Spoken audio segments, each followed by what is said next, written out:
Welcome to the Amazing Clarks podcast on the Black Love Podcast Network. My name is Anthony Clark. And I'm Melanie Clark. And we are the Amazing Clarks. We're both award-winning certified life and love coaches.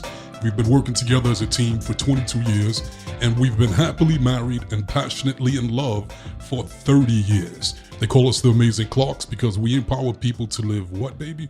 Amazing lives. Amazing lives. That's right. Welcome back to our show and our love revolution.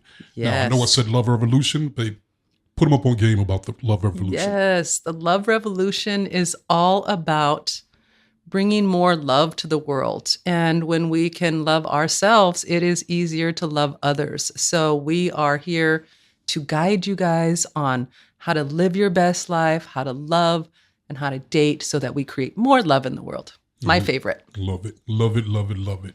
Today we're going to have a great show. Our main topic, we're going to talk about being a dad and my experiences as far as being a father. Yes. And even as far as being a stepfather.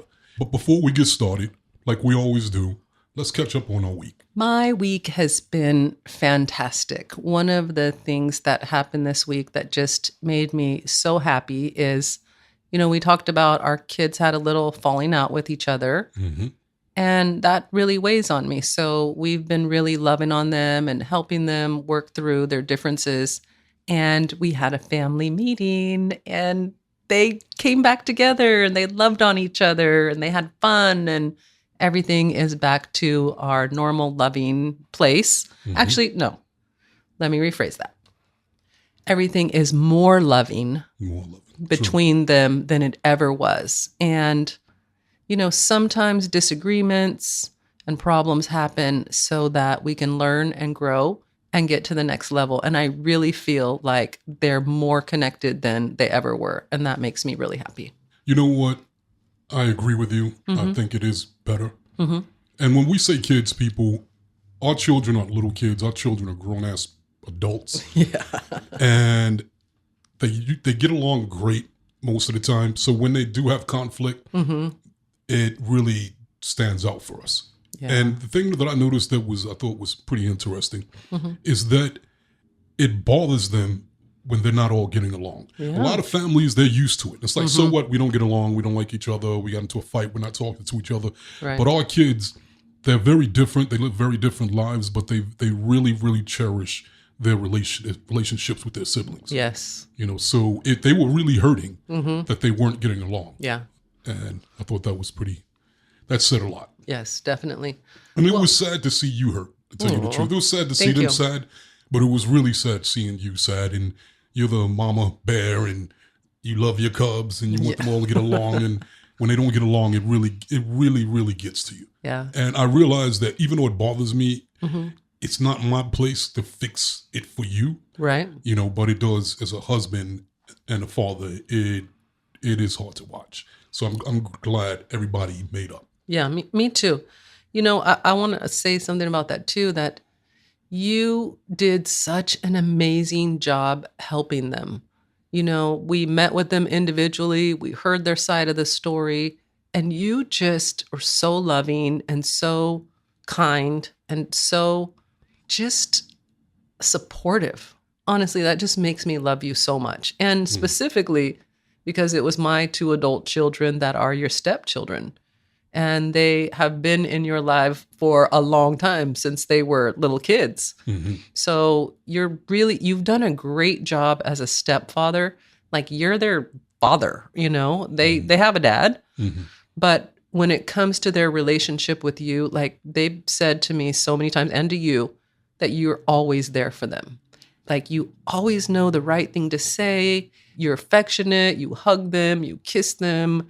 You just let them know that they can lean on you. And it's not just me. It's you too. And you do an amazing job. Like I was watching you, you know, hug Nicole and I was just like, oh, he just loves her so much. And then I heard you talking to Evan. And when Evan came in, the way you just like hug him and hold him and he just loves it. Like they both just love you so much. And that makes me so happy.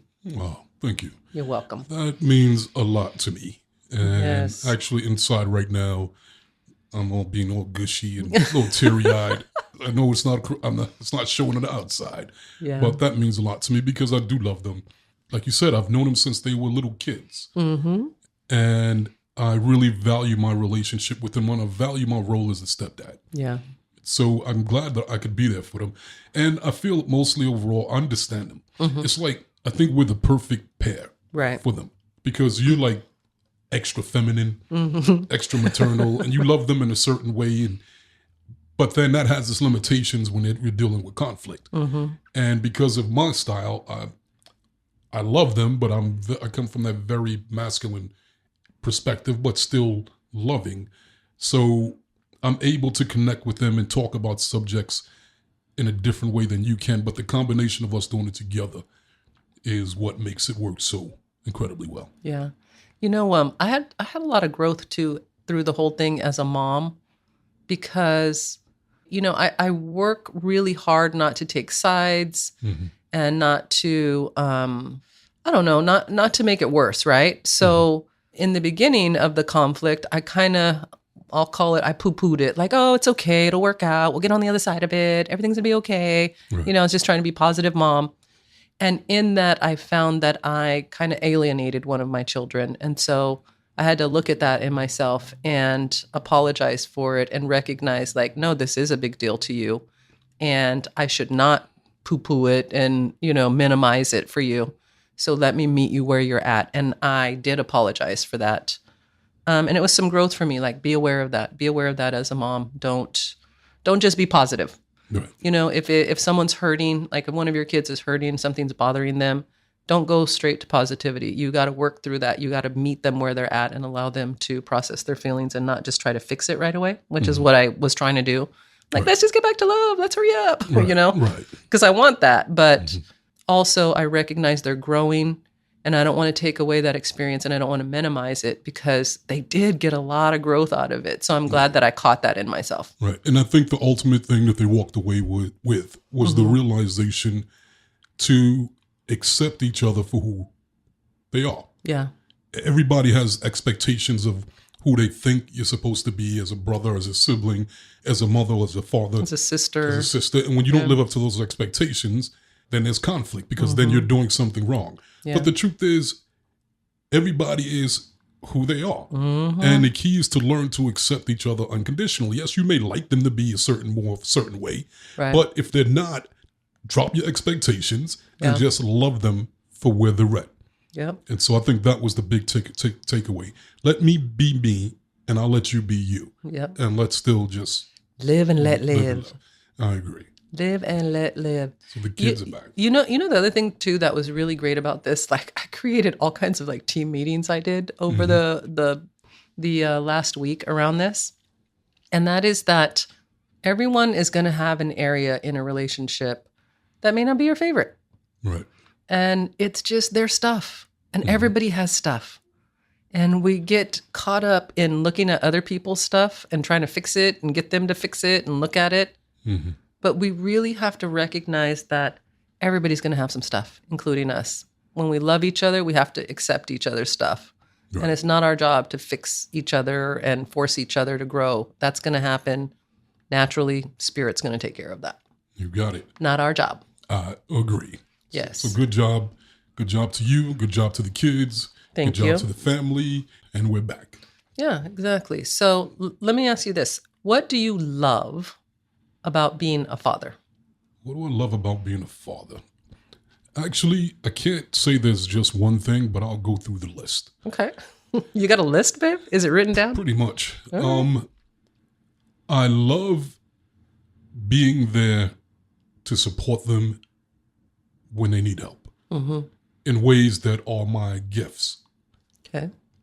When they come to me and they need advice for something, I have so many years of crap that I went through that it's good to realize that I didn't go through it for no reason at all. So if I could go through it to share with the kids life lessons, as well, right? Then that's great. I love that. I love the relationship with them as far as how they look up to me.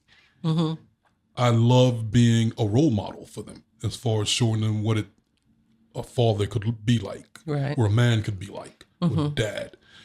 Being part of something so beautiful. I really do feel like our family is really beautiful. I feel like the kids are talented. They're funny. They have big hearts. They love big. They're very eccentric. They're always entertaining. And that's our entire family. Yeah. And I'm like that too. And I love being a part of my tribe. Yeah. You know, it's like, this is my tribe. This is Yep. where I fit in. These are the people that know me better than anybody else in the world. They watched us grow up. Yeah, We've grown up with them, right? Right. So I really, really like that, those aspects of it. Yes. And, you know, in the beginning, as you know, with our story, Yes. it wasn't always like that for me. It was Oh. actually difficult in the beginning because I had came out of my marriage, my first marriage, Right. where the twin boys ended up not being mine. For those of you that don't know that story, go check out some other episodes. The first episode. The first episode, and I Yeah. talk about that, how I married my first wife, who was my college girlfriend. And the only reason I married her is because she was pregnant, and she said that she was pregnant with twin boys, and she said that they were mine. Mm-hmm. And even though we didn't get along, we didn't even like each other, Right. I married her because I thought it was the right thing to do, Yep. traditionally. And because my father wasn't there, I always said that I'd be there for my kids no matter what. So when the twins were born, she said that they were mine and named them after me. And I was the main caregiver, loved them to death. And to make a long story short, after a couple of years, 4 years, I found out that they weren't mine. Right. And the marriage ended. I was traumatized. Yeah, you were. And just the topic of kids was traumatizing for me because basically I lost both of my children. Yeah. They were, you know, like I said, they were named after me, Anthony and Andrew. And all of a sudden they're gone. They're not mine. I'm not the biological father. And even though I tried to continue to have the relationship, once that part came out, the dynamics just got too complicated with her and her emotions, how she felt about it, me not being a father. And the kids, it was confusing for them. Then I was put in a position where it's like, live a lie, continue lying to them, don't tell them the truth. And That's not you. that's not me. And eventually I had to back away. So then when I met you and you already had 2 kids, it was like, in all honesty, one of my biggest fears was getting back into a relationship, especially with a woman with kids. Right. And I didn't want that right away. But then I fell in love with you. And you got 2 kids and they were young. So it was like, what are you going to do? Give them Give away? them back? No. Give them back. So Right. every time I was around them, it just brought up my pain of the boys, of losing the twins. Right. And with the kids, with your kids, first of all, Evan was the youngest, and he was only like about 3 years old. Yeah, he was 3. 3 or 4. And Nicole was about 8 or 9. And me and Nicole automatically just clicked right away. Right. She was just fun. She was like you. She's entertaining. She's outgoing. She's her own person. Right. And me and her just really connected. Me and Evan, on the other hand, not so much right away. Yeah. And he was young, and he was still, you know, his daddy's son. Yeah. So he was doing that with me like that. You know, don't tell you what to do. You're not my dad. Let me kick you. And it's like, whoa, hold the fuck up. Wait a minute. And from the world I'm from, we don't play that. Yeah. So me and him bumped heads a lot. Which made me and you bump heads Right. a lot. Which made me and you bump heads a lot. Yeah, we did. And as a stepfather, it was a really difficult, well, I wasn't a stepfather then, but I was in that role. You were dating a woman with 2 kids. Yes. It was a weird position because I came from that old school where if your kids act up a certain way or disrespect you, you discipline them. Right. But when they're not your children, it doesn't work like that. Right. I mean, with some people it does, but for me, I wasn't comfortable with that. I wasn't comfortable with the, you know, putting your hands or disciplining someone else's kids.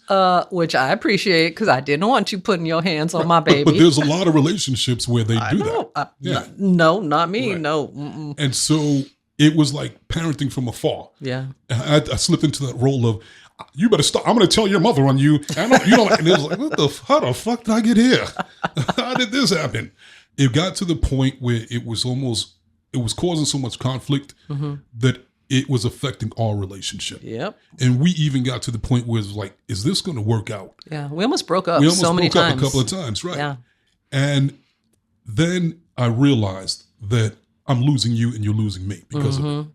And at that point, I had to go within and tap into spirit. And my spirit gave me the answer. And I shared it with you. Yep. And my spirit said, you know what? Here's the deal. As far as Evan, right now he's little. Yeah. as he gets older, right now he doesn't see the value that I bring. Right now I'm just the other man. Yeah. I'm the competition. You're taking his mommy I'm taking away. his mommy, right. Yeah. But as he gets older, he's going to realize the value that I bring to his life. As he gets older and he starts encountering life issues, like let's say that issues that all men face, right, like bullying, fighting, girls, you name it. My spirit said, as he gets older, he's going to come to you for those answers, and then he'll see the value that you bring to his life. And your relationship is going to change, and it's going to get better then. Yes. So I shared that with you. I told myself I'm going to back off him. I'm not going to let him get to me and get me out of alignment. I'm going to allow him to be him and run and do what he does. Yeah. And like I said, that's exactly what happened later on. As he started getting older, he started coming to me going, hey, these guys are picking on me. What do you think I could do? Yeah. Oh, well, let me show you how to use your hands, young man. These hands are deadly weapons. Let me show you the things that they can do to people. And so I started teaching him how to fight, and he loved that. Yeah. Then he was able to handle his business. Then it was like, hey, these girls, I like one of them. I think she likes me, but I'm afraid to talk to her. I'm just like, let me show you what game does, my friend. I'm going to put you up on it. I'm going to show you what it does to women. I'm going to show you how to respond to you when you act a certain way and carry yourself a certain way. Yeah. And then he was able to start to get women. Yes. So today now, me and Evan, that's my dog. Yeah. I'm the first one he comes to. For everything. For everything. For certain things, of course, he'll come to you. Yeah. But when it's like more of the guy thing, the manly thing, he comes to me. And I love that. Yeah. I love it. I remember when you used to take him and Kevin to the mall. Evan and Kevin go into the mall to talk to girls and learn how to walk and learn how to talk. Yep. And you'd have them in the mall and you'd be like, all right, you and Kevin would sit at the table and be like, all right, Evan, that one, go up to her and ask for her number. And they would come home and they'd be like, I got numbers, or I talked to this girl, or I talked to that girl. They were so excited to hang out with you and learn game from you. Yes, yes. Or even the time Evan would get into fights. Yes. When he'd at run. one point, he'd pick fights with kids in the neighborhood, and then he'd run and be scared. And it's like, he'd run in the house. And you're like, oh, my baby, I'll protect you. And it's like, nope. Nope. You're like, what? He can't go out there. They're going to beat him up. It's like, nope. He started it. He's going to go out there and finish it. Yeah. Stop babying him. Get him off the titty. Stop trying to spoil him. Get him, send him out there. Let him fight. And you didn't like it. No. And you were like, don't do it. I fought you. I wanted to fight you like a man. I was like, I will fight you. Do not make my baby and go out in danger. It was like, baby, trust me on this one. If he learns these lessons now, later on, it's going to pay off. Yeah. Okay? Trust me. I know what I'm doing. I have a penis. I've been in this situation before. This is how I'm going to handle it. Yes. And so... man lessons. Right, so man lessons. And so that's what happened. And it was... so today it's great. And then with Nicole, like we said, me and her always just got along. Well, you guys had music in common. You had so much in common from the very beginning. Evan was just a baby. Yeah. And so he was really influenced by his father, and he didn't understand the difference between, his dad's world. And then when he would come to our world, it was completely different. Yeah. And so he'd have to transition a lot every time he went back and forth. So, right. Okay, Anthony, let's pause right there, because there was something you were telling me about earlier that I think that you should share with our listeners. Yes. Shea Moisture Man has this great thing going on with our father's lullaby. Okay, I'm loving this already. Right. It's a way for Black Papas to highlight our love and our joy for our children. But let's let them tell us about it. Shea Moisture Men is committed to celebrating dads daily. As a part of lifting their voices, we created a father's lullaby called Light Inside of You. This lullaby is for us, by us. It is our way of creating our own generational tradition to be passed down father to father. We want to share the voice of love, tenderness, and joy, and hope that Black dads already share with their babies and with the entire world. Let's normalize and celebrate Black love in the form of a father's lullaby, our story, our song. The world needs to see and hear the love of Black fathers. Go to sheamoisture.com/men or Shea Moisture Men on IG and listen to a father's lullaby, and then challenge a Black dad to share his story, his song, by singing the lullaby to his babies and posting it by using the hashtag A Father's Lullaby. That sounds really cool. I wish we had babies to sing to. What are you talking about? I'll call all of our grown kids and sing to them right now. Shea Moisture Men has started a tradition. I'm definitely not missing out. So listen up. I'm challenging all of the black men who are vital in raising our youth to head over to Shea Moisture Men on Instagram to celebrate Black fatherhood. Yes. And ladies, get the men in your life on this too. It's awesome. But let's get back into this. Yeah, and with me and Nicole, like you said, we always had the music in common. Me and Nicole, I created a situation we created with each other early on that we could talk to each other about anything. Yeah. We don't have to sugarcoat things with each other. Starting with her at a young age like that, and then having her be where she's at now with it, she's just the best. And as far as like a daughter, she's amazing. Yeah. As far as this big sister, I think she's the greatest big sister of all time. Of all time. She really She is. really is. She will go all out for her siblings, for her family. She will do anything for them. And I love that about her. Yeah, she's very powerful. Yes. But I think overall the game changer as far as being a dad and where everything clicked was when we had Tony. Yes. Right. Because even before Tony, even though things had gotten better, way better with me and the kids, especially with me and Evan. And you were more accepting and because you knew that was the situation, couldn't change. Right. Before Tony came along, I didn't realize it at the time, but I felt like it was my family. I was a part of the family, but I felt like it wasn't clicking, like completely, like it wasn't solidified. And then once we had Tony, which actually that's pretty funny too, because I had gotten to the point where I accepted that I probably would never have children. Right. Because you already had 2 kids. Yes. And you were like, babe, here's the deal. Because when I brought it up having a baby, because I was like, no. How can I go through this entire life and never have a child? So when I brought it up to you and you were like, okay, here's the deal. I already have 2 kids and you were in your 30s and you were like, the shop is closed. The shop is too late. You missed that boat, buddy. Yeah. The shop is closed. And it was like, but can't we just open it for a little while? And we made a deal. You said, you got 1 year. If you can get me pregnant in that 1 year, then we're good to go. Because you didn't want to be an older parent with a newborn. Right. And so it was like, okay, good, that's fair. Also, my oldest child was 16 already. Let's see, Nicole was 16 and I think Evan was 11. So they were big already. So the idea of starting over with babies, and I had my body back, my career was moving forward. I was like, for real? Like, you want to have a baby? A baby? No, there's a time limit on this. Right. You know, and I want to be older. So yeah, definitely. Right. So in that 1 year, we tried to get it in. Oh, we got it in. No, we got it in, but we didn't get it out. It didn't. Yeah, you know what I'm saying. Yes. No, we didn't get pregnant. We didn't get pregnant. You were like, okay, the year's up, store's closed. Permanently closed. Even though it was hard for me, but it was like EIP. EIP, everything is perfect. There are no accidents. There are no mistakes. Everything happens for a reason. So I accepted it. It was sad, but I accepted it. Then guess what happened? I found out I was pregnant. Oh, yeah. Right at my deadline. Yep. Then you got pregnant. Just at the perfect time. The store was closing. They were locking the gates up and everything was...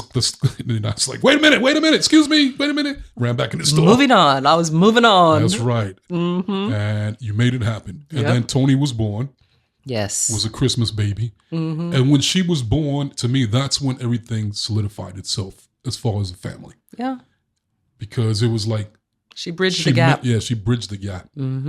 Everybody got closer. Everything got tighter. And then even with Tony growing up, that was really interesting because then my perspective was I wanted to be there for her. And we made an agreement. I said, I'll work from home because I don't want to miss this boat. Right. I know like a lot of fathers, they don't see the value in that. So they just like, got a baby, okay, I'm going to work. I'll see the baby every now and then, the kid. Hey, how you doing, kid? Let me hug him and pat him on the head and then I'm off again. Right. I didn't want to be that kind of dad. No. I wanted to really soak up that experience. I realized that this would be the only chance I'd have at raising my own biological child. Right. And it was like, I want to be there for every second. I don't want to miss a beat. I want to be there to support her. I want to be there to just be there for her. Well, and you wanted to experience it all. Yeah. And I really felt like you were making up for the loss of the boys earlier on in your life. And that was such a heavy thing, like coming into this relationship. Like I knew you were so hurt by that. Like it was such a huge thing. So seeing you with Tony and you wanting to be the main caregiver and you wanting to work from home and wanting to take care of her was like, let him do it. He's healing. He's healing through this process. That's right. And that was a great experience for me because it did help me to heal. Even doing things like when she went to school, I'm daddy. I'm gonna be there first day of school. Yes, you were. And the second day, and the third, fourth, fifth, sixth, seventh, eighth, ninth, 10th, 11th, 12th. And in I'm gonna line be there every day. Every day. That's right. So literally every day I take her to school. I would walk into the cafeteria line with her. Yep. I was probably doing the most. You were doing the most. But she's never going to be like, Daddy wasn't there to take me to the fair. No, Daddy was there, baby. He took you to the fair. Even when you were like, Dad, get away. Stop. I don't want you to take me. Nope, I'm taking you anyway. Because this is my time. And even things that I would do like every single day, her first day of school since kindergarten. You're adorable, Anthony. I would get my video recorder, my little camera, and I'd be like, babe, what are you doing? Tell me what's going on. And she'd be like, this is my first day of school. Of what grade?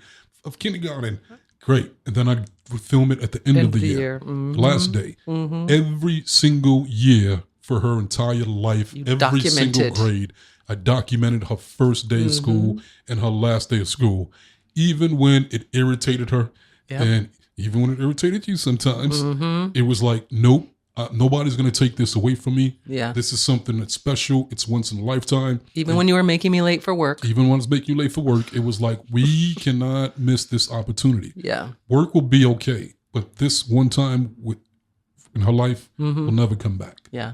And I did it, and I'm so grateful I did. Yeah. You've been an amazing dad to all of them. You know, there were times that it was kind of hard for me because I was used to being the mom, and you actually took on that role with Tony. Like she would not call me. Like if she was, in her room and she needed something, she'd say, Dad.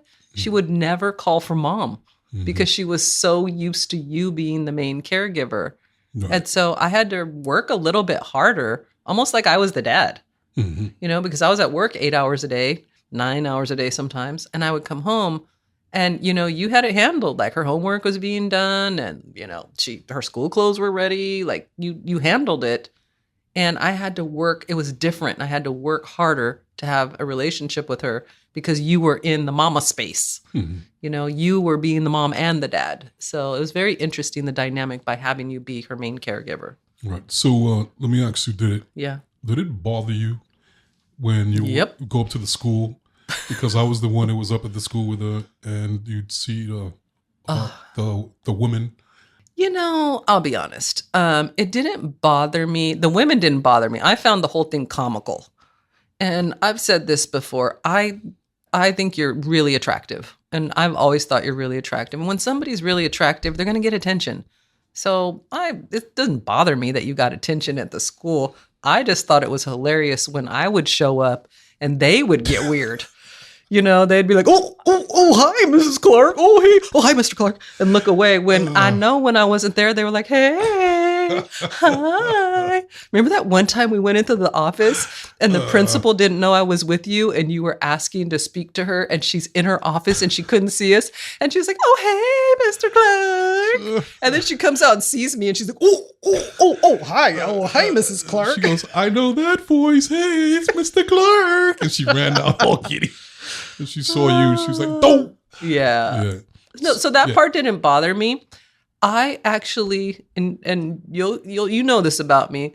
I would get a little hurt that you had more opportunity to be involved than I did, because my job, my career, I couldn't take time off to do the things that you were able to do. Right. Sometimes that bothered me. But then once again, that was part of our agreement. Yeah. Right. Yeah, it was part of our agreement, but it didn't make me. No, it doesn't make it. It didn't make me feel good. Like I remember one year, like this stood out to me. I remember I was at work and I had to go cry in the bathroom. It was when Teletubbies were a big deal, and I had gotten tickets to take her to Teletubbies. Take Tony to Teletubbies. That's a tongue twister. So I got tickets to take Tony to Teletubbies. And I couldn't go. I couldn't get the time off of work. And so you took her to go see Teletubbies. And she loved Teletubbies. And when I came home from work, she was like, Daddy took me to see Teletubbies. And you were like the hero of the day. And I was so like, I wish I could go see Teletubbies with you guys. So that kind of stuff bothered me. But you know, all them women at the school being excited to see you, like, I feel like you made their day. Like, you made them happy. I didn't care about that. They were just, you don't get a lot of dads that are going to play that role. Yeah, exactly. So that's what I think really stood out. It was just like, wow, look at it. And I guess women, you know, find that very endearing. Of course, when you see a father just being loving and being there for his kids, like, it just does something to our hearts. Like, most people wouldn't know this or think this about you, but you used to sit on the floor and play Barbie dolls. And I would come home and see you sitting down with her playing Barbie dolls. And I would just my heart would melt. I would be like, look at this big strapping man sitting on the ground playing Barbie dolls with his baby. Oh, I'm in love. I'm so in love with him right now. I can't even take it. I appreciate that. But just to let you know, we weren't playing. We Anyway. were serious. We wasn't playing. We were serious. Barbie dolls was serious. That's right. Mm-hmm. No, and I love those moments where I love doing those things. Yeah. You know, and I think ultimately with Tony, I looked at it like this. I knew from experience that the kind of man as she grows up that she's going to choose is going to be based on, a lot of it's going to be influenced by me. Yeah. So I'm kind of setting the standard. Right. So I knew that I can set the standard so high. She's experiencing what a man is like, what a dad is like, what a husband's like. One that's values those roles and one that's values being extraordinary, not just ordinary in those areas. Yep. And so I knew that if I raised the bar that high, that ultimately, keeping the fingers crossed, she's going to eventually be attracted to a guy with those qualities. Right. And guess what? She is. She pretty much did that. Yeah. With the person that her boyfriend that she attracted. Yeah. And so I was honored to play that role. Yeah. And I also knew that as she gets older, the tendency is for the girls to stay with her family. And the boys, if you have a boy, he tends to go with the wife's family. Yeah. And especially if the relationships are good. Yeah. And so that's what she did with us as well. As she got older, she gravitated towards our family instead of his family. Yeah. So those things I'm very proud of. And overall, with all the kids, I love that I have, my relationship is different with each one of them. Yeah. So overall, for Anthony Clark, being a dad, it has been a great experience. It started off a little bumpy with the twins, but I'm grateful that happened because it made me value even more being a great dad. And I value being a great dad too because my father wasn't there when I was growing up. Yeah. My father wasn't there throughout most of my life, like throughout all my life. And until he died later on, right before he died, he reached out to me. And this was when I was in my 30s. And when he reached out to me, the first thing he did was like, you know what, Anthony, this is your dad. And I'm just calling to let you know, I apologize. I was not there for you. And now I'm dying because he had AIDS because he had a drug addiction. And he was like, I'm just so sad. And he was just bawling. And immediately I stopped him. And I was like, hey, here's the deal. Who am I to judge you? I never walked in your shoes. I don't know what you're going through, what you went through, what made you do what you did. But the bottom line is you're here now. I'm here now. And let's just start from here. Forget the past. I let it go. I forgive you. Let's start with today. And that was huge for him. And we did get to know each other better in that short amount of time that we had. Yeah. But during that time, he mentioned one day, like, you know what? I feel so bad that I wasn't there for you. And I told him it was EIP. It was no accident, no mistakes. It actually worked out perfectly. Right. And he's like, what do you mean? And I said that, you know what? I'm a great dad. And the reason that I'm a great dad is because you weren't there. And by you not being there, it made me realize the value and how important it is to not only be a present dad, but to be a great dad. Yeah. And so I want to thank you for not being a great dad. Yeah. Because I am. Yeah. And then he's like, you know what? In actuality, you're absolutely right. He goes, and in fact, you have another brother around your age. And he was close to me. And he worked in my illegal drug business. Ooh. he ended up going to prison for life because of me. Wow. And he was like, if you would have been around me, you probably would have been in the same situation. So you're right. It is perfect that I wasn't there for you as growing up. Yeah, that he didn't participate. Right. So I want to thank him for playing it out the way he did. And everything worked out for everybody. And because of him being that way, even though I suffered growing up, our kids are benefiting from it. Yep. And I love that. So that makes it all worth it. I love that too. And, we always have the opportunity to look at things that have happened in our life. It's duality again, right? Like you could have decided to be the same kind of dad. You could have, taken that pattern and then done the same thing with your children, but you made a choice. Just because he wasn't there, it made you want it more. It made you value it more. And not everybody does that. A lot of people just do the exact same thing that their parents did and are like, well, I did it because that's what they did. We always have a choice. We have free will. And so I love that you took lemons and made lemonade out of it and made yourself a good dad because you didn't have one. So that's awesome. Very true. Before we wrap it up here, let me ask you this. I always talk about, like, I have a mama heart. Like, I just have this whole, my whole heart is for my kids. Like, I just have this whole heart that is just about being a mother, another aspect of myself.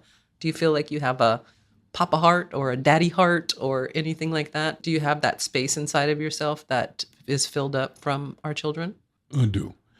And that space is not only filled up for our children, in all honesty, I feel it towards children in general. Yeah, children in general. And even us creating our love revolution, it's about the kids. Yeah, it really is. It really is. It really is. I just felt you when you said that. Like, I'm crying right now. Like, as soon as you said, I do. Like, I felt it. Like, I tapped into it. You have this huge space for children in you. Like, I can feel it right now. Yeah. It's amazing. So this is a perfect time to ask you this. Yes. Will you have another baby for me? No. Damn it. All right, I tried. You tried to do that the other day. The shop may not be completely closed. No. I know there's some locks on it, but you you can get that key. Okay, listen to yourself. Listen to yourself. What the hell do I look like? 55 years old, gray hair, trying to have another baby. Come on. Hey, can't a brother have a fantasy? No. Just for a little bit. No, you cannot have that fantasy. No. I'm just going to put a stop to it right now. Okay. It is not happening, sir. All right. Swing and a miss. Can't blame me for trying. Yeah, you're done. No, actually, I'm good. That train has left the station. I'm actually I'm good father-wise. I fathered up really well. And not only did we raise our kids. Yes. We raised two of my nephews as well. Yes. And so that's fatherhood has been very good to me. Yes, 100%. And we're empty nesters. This is like a great time in our lives. We're getting to enjoy each other. You don't want to bring no baby into this. That's true. We'll wait till we have grandkids, and it's not time for that either. We don't want that yet either. Not time for that either. Gotcha. All right. Okay. So now that Melanie pissed on my parade, people, I guess we need to end this episode. And I'm going to keep pissing on it. It is never going to change. Just a little baby? No. I can't. Every time you ask me that, I'm like, stop it. Your reaction is huge. You did it in the car the other day. You were like, hey, so you want to have another baby? I was like, what? Shut up. No. You get a pass. Thank you. You get a pass. Thank you. All right, people. I love you. I love you back. So thank you for sharing your Papa heart with us and like letting me tap into that. It's really beautiful. Parenting is a beautiful, beautiful experience. And I personally love to hear you talk about it because I love to hear men talk about their heart for their children. We don't always give men the space to be vulnerable and loving and open. Our society teaches you guys to not emote. Mm-hmm. So when you share this stuff, it just thrills me. When you and I have these conversations, it just thrills me. So thank you for being so loving, so open, and so vulnerable. Well, thank you. And I would love for men to walk away from this episode realizing that as a father, it's okay to be more. It's okay to, it's not just okay, it's great to be more. It's great to be vulnerable. It's great to own it. Men tend to be like, I gotta be macho and act like I'm tough and can't love your kids, but so much I can't open up my heart. you better open up your heart. If you want a relationship with them, if you want to love them, you got to open up. Yeah. Be silly, play with them, have fun with them. You know, be there to support them.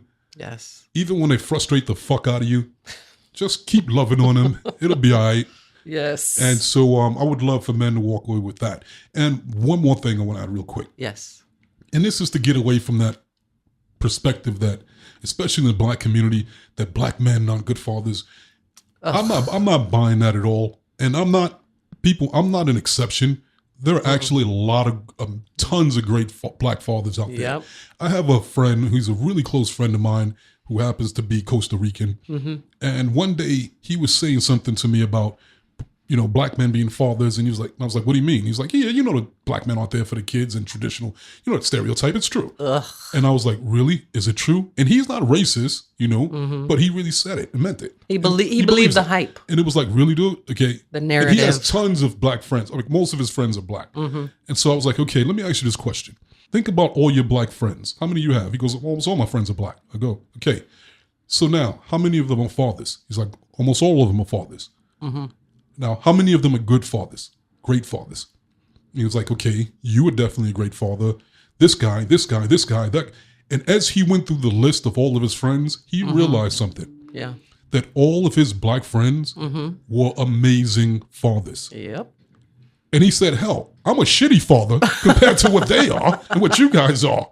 So it was like, right. Now, the reason I brought that up to him is like, I want you to just be aware that you just bought into the hype. You didn't look and go, is this the truth? Let me look at my experiences. You just bought into the hype. And once you looked at the truth, you realize that It's just a story. It's just a story. It's a narrative. Right. That's not true. That's right.